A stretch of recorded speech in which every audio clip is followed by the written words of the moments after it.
நீங்க உங்க ஒய்ஃபை அடிக்கிறத நிப்பாட்டிட்டீங்களா? புரியல. Good afternoon. அரசியல் தலைவர்கள் நிறைய நேரத்தில் பிரஸ் மீட்ல பேசுறதுக்கு தயங்குறாங்க.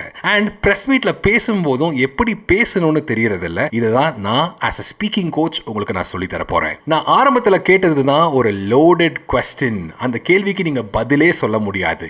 எஸ்ன்னு சொன்னீங்கன்னா ஆமா இப்ப நிப்பாட்டிட்டேன், இதுவரை என் மனைவியை நான் அடிச்சிட்டு இருந்தேன்னு அர்த்தம். நோன்னு சொல்லிட்டீங்கன்னா அந்த குற்றத்தை இன்னும் கண்டினியூ பண்ணிட்டு இருக்கீங்கன்னு அர்த்தம். ஆனா இதே மாதிரி கேள்விகள் தான் பிரஸ் மீட்லயும் சரி, கோர்ட்லயும் சரி, இல்ல போலீஸ் இன்ட்ரோகேஷன் சரி, சில பதில வெளியே வர வைக்கிறதுக்காக எல்லாரும் கேட்பாங்க. இந்த மாதிரி கேள்விகளுக்கு என்ன பதில் சொல்றது, அதை தெரிஞ்சு வச்சுக்கிட்டீங்கன்னா நாளைக்கு நீங்க ஒரு சக்சஸ்ஃபுல் பொலிட்டீஷியன் ஆகலாம். இந்த லோடட் கொஸ்டினுக்கு இன்னொரு எக்ஸாம்பிள் தரேன். ஒரு பொலிட்டீஷியன் கிட்ட, ஒரு சிட்டிங் எம்எல்ஏ கிட்ட, மினிஸ்டர் கிட்ட போயிட்டு உங்க அரசாங்கத்தோட இந்த நிலைப்பாட்டினால ஆயிரக்கணக்கானவருக்கு வேலை போயிருக்கே, அந்த நிலைப்பாட்டை நீங்க மாத்துவீங்களா இல்லையா அப்படின்னு கேட்டா அவர் யோசிப்பாரு. என்ன பதில் சொல்றதுனே தெரியாது. வேற சில வார்த்தைகள் வச்சு ஃபில் பண்ண ஆரம்பிச்சா அதுக்கு அடுத்து வர ஃபாலோ அப் கொஸ்டின்ஸ் இன்னும் கொஞ்சம் டஃப்பா இருக்கும். அங்க என்ன சொல்லணும்னா, இந்த கேள்வியோட அடிப்படையே தப்பு, இதை நான் முழுசா மறுக்கிறேன் அப்படின்னு சொல்லிட்டு நீங்க ஆல்ரெடி சில விஷயங்களை பிராக்டிஸ் பண்ணி வச்சிருக்கணும். இந்த திட்டத்தினால ஆயிரக்கணக்கானோர்னு இல்லாம இந்த திட்டத்தினால 36,850 பேருக்கு வேலை வாய்ப்பு காத்துட்டு இருக்கு. இந்த திட்டத்தினால 700 கோடியே